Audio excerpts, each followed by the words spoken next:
We're about to talk about what's been described as the worst treatment disaster in the history of the NHS. Nearly 5,000 British haemophiliacs were infected with different viruses across the 1970s and 1980s.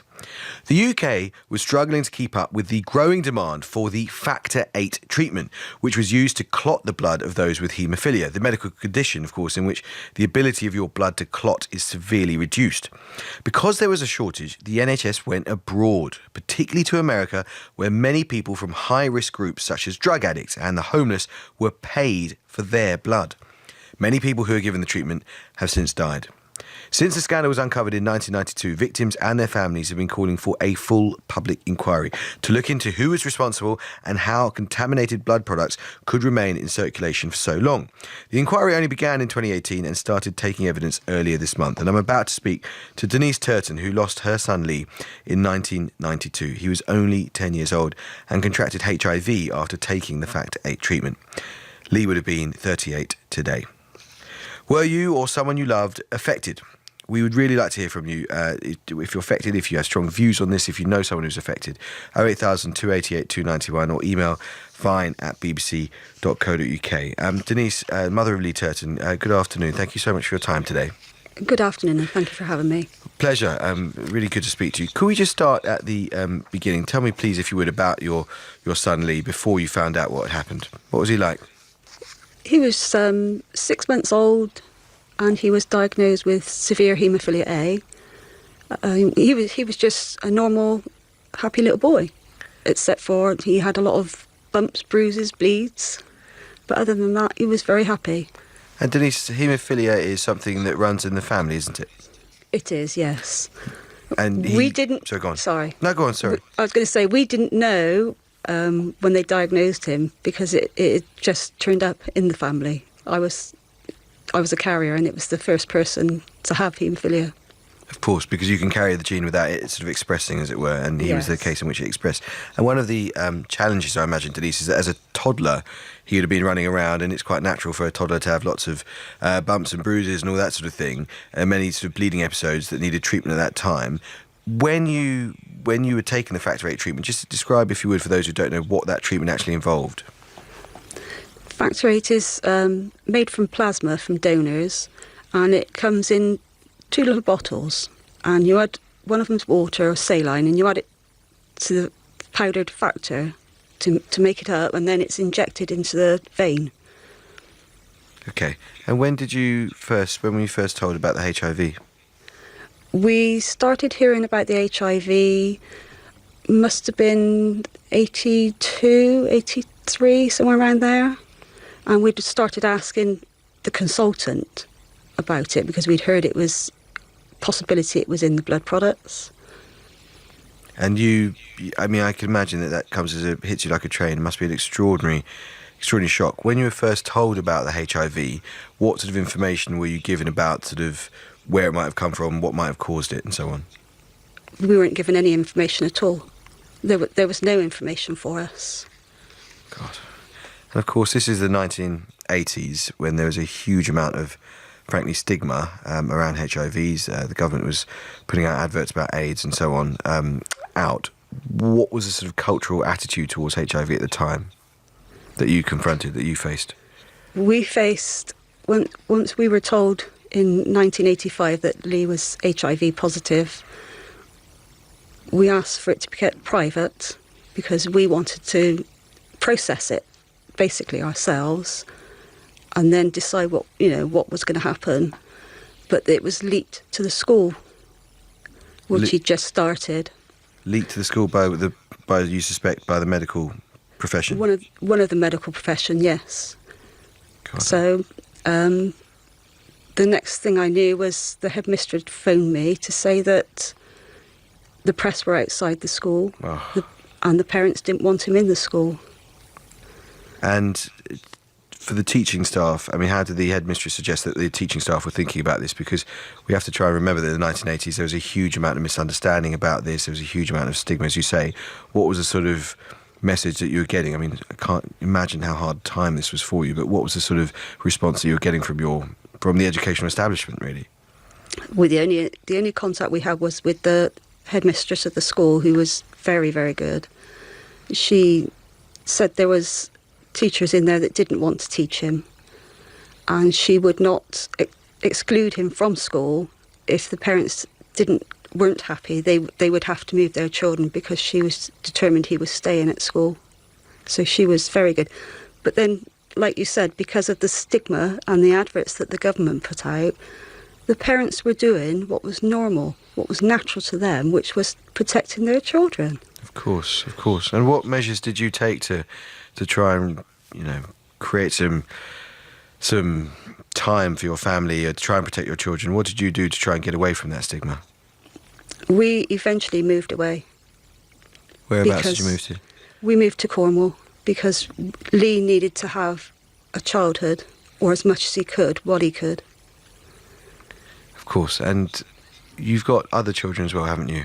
I have, yes. And can you just tell us about in terms of, for people that don't know about haemophilia, how might they have been affected by that condition as well? Did you, as I understand, Lee also had a younger brother. Is he also a haemophiliac?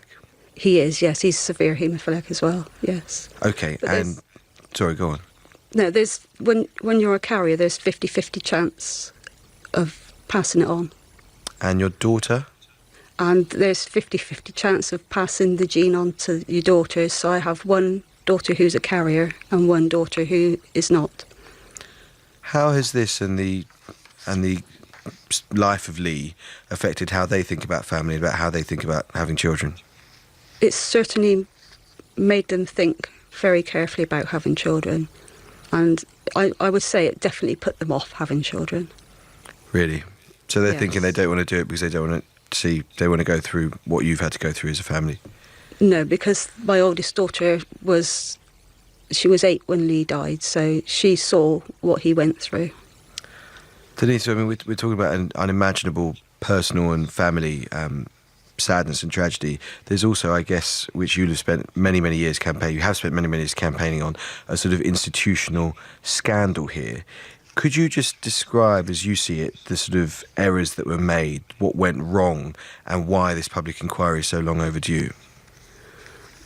I think there's a lot to be answered for with pharmaceutical companies, the government, and the Department of Health.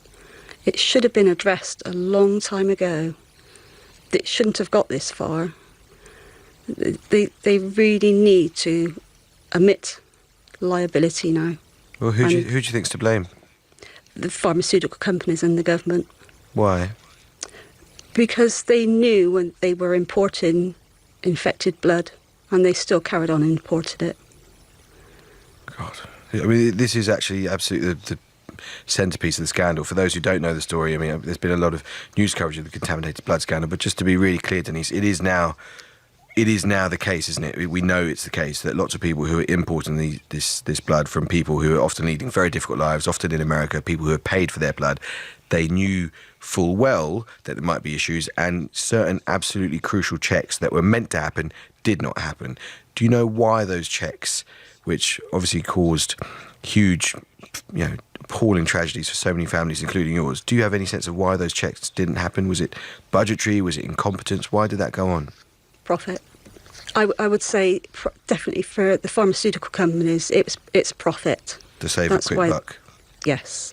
And I think once it started happening, they'd had too many lies. They couldn't stop the lies.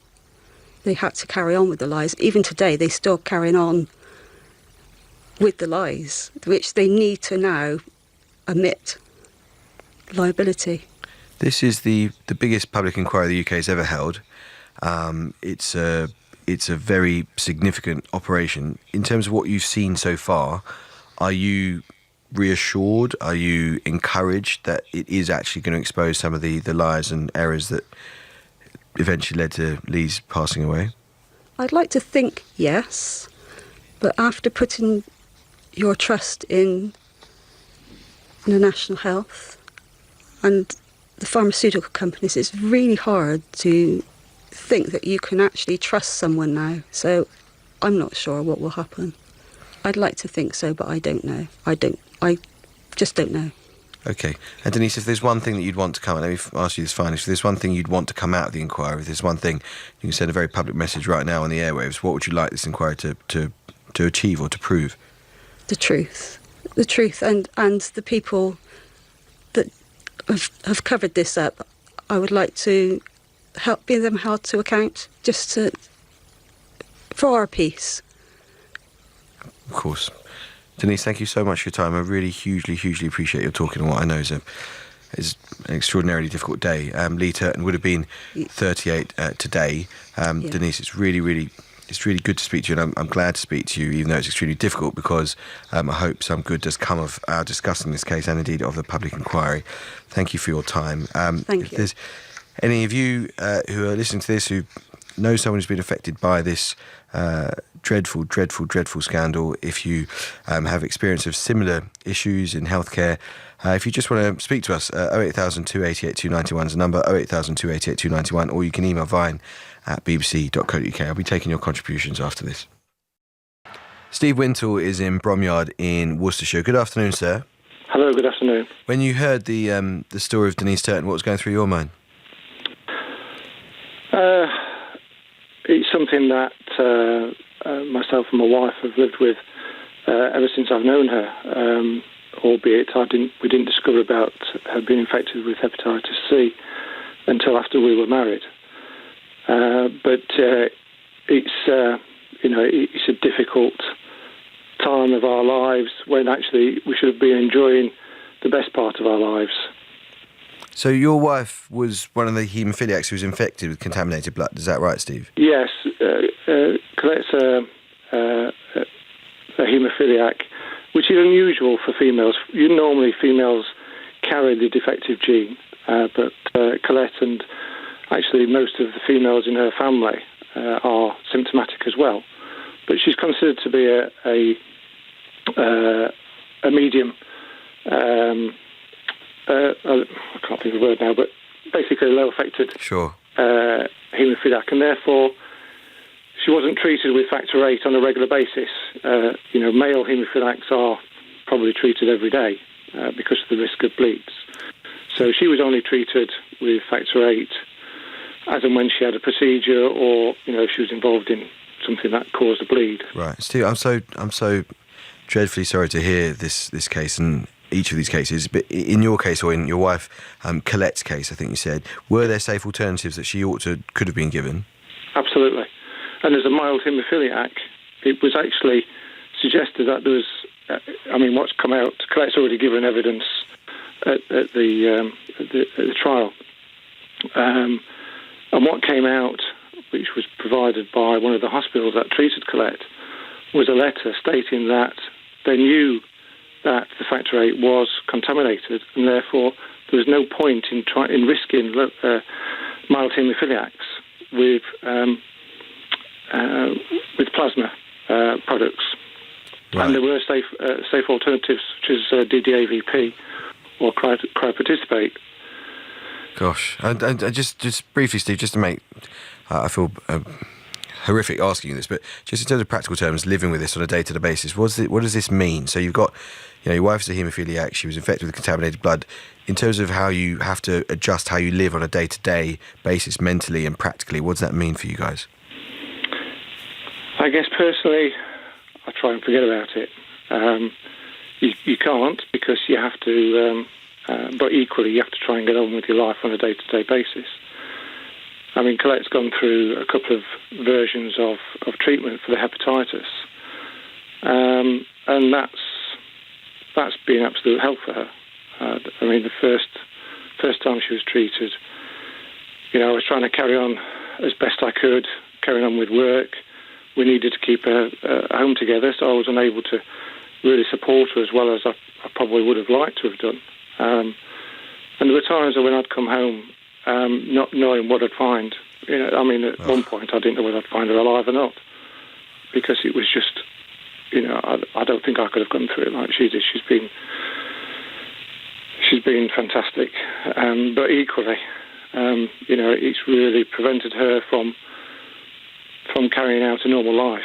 Of course. And indeed you, Steve. Thank you so much for the call. I mean, to think of the everyday heroism you guys are doing is frankly inspirational, and I'm inspired talking to you. Thank you very, very much indeed, and best wishes to you and your wife, Colette. Let's go to Stephen Sillett, who's in Norfolk. Stephen, good afternoon.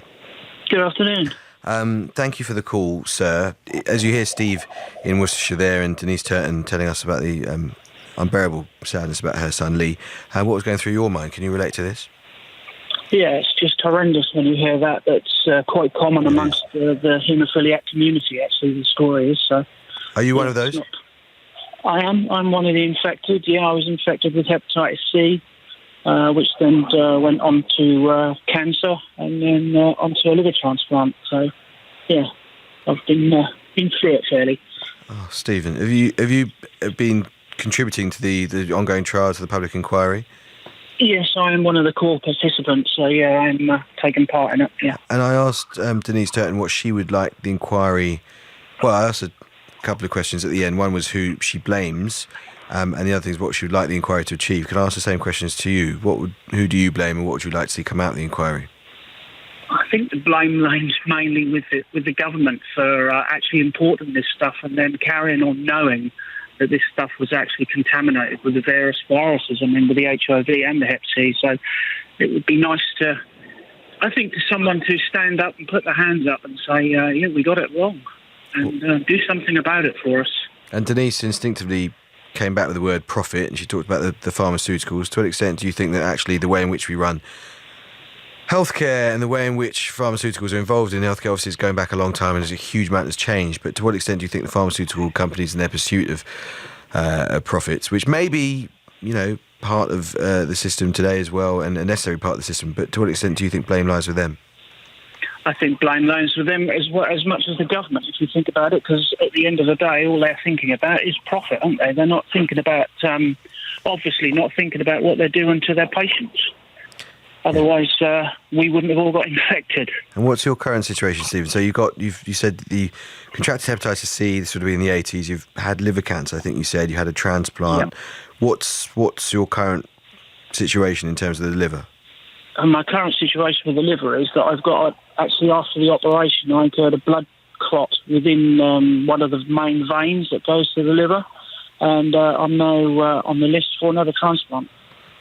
Goodness me. So as you look ahead and you think about this inquiry, I don't know how long it's going to take, but are you encouraged by the setting up of this inquiry? Are you reassured by the fact that it is now getting at last some of the attention that, I'm sure you and Denise and Steve Wintle in Worcestershire and his wife Colette would have liked there to be many years ago? Are we making some progress at least the fact we're talking about it now, Stephen? Yeah, I think we're a lot further ahead than we've ever been. I think, a lot of us are reasonably confident that the truth will come out, and Sir Brian Langstaff do seem to be on our side, which is, I think, probably the first. So, with a bit of luck, we'll get the answers that we deserve.